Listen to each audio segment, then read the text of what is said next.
boy, pass me the weed. I'm about to say some real shit, man. Bana, tasnia ya sasa inahitaji ukakamavu hali ya juu, challenges za kutosha, kila siku wewe unabadilika kama msanii. Sasa hii imemkuta Harmonize katika kipindi ambacho yeye alipoanza muziki ulikuwepo unaenda wenyewe, ila kwa sasa hivi muziki unamhitaji yeye ndo upeleke kwa jamii. Kwa hiyo jamii kwa hivi sasa imekuwa kidogo na kiburi, haipokei muziki bila kuona vitu tofauti. Na maanisha kwamba unabidi uongeze kitu katika ule muziki wako ili watu wazidi kuupenda siku hadi siku.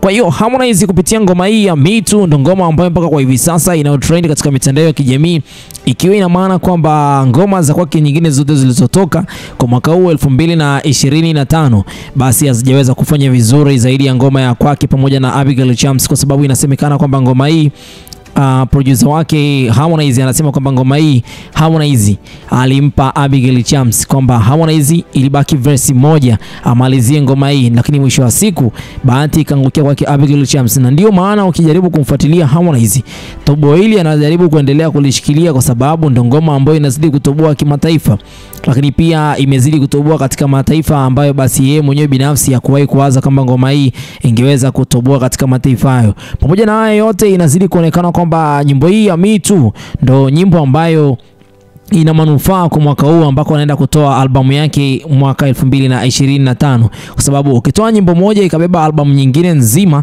hiyo inakuwa na maana nzuri, kwa sababu ni vema zaidi kwake Harmonize akaendelea kuishikilia nyimbo hii, kwa sababu strategies zinasema kwamba ngoma moja inaweza ikaibeba albamu nzima.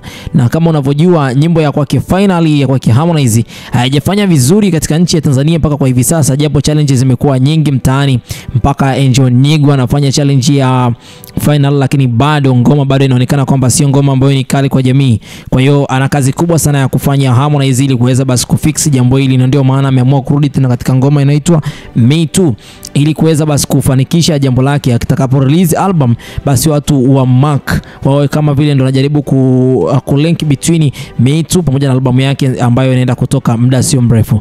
Mimi nafikiri kwamba sitakuwa na la ziada kwa muda huu, kwa sababu yale atakayojiri muda sio mrefu mimi nitakusogezea hapa, na hapa ndipo sehemu ambapo utapata burudani zote. Usahau kusubscribe, like na comment.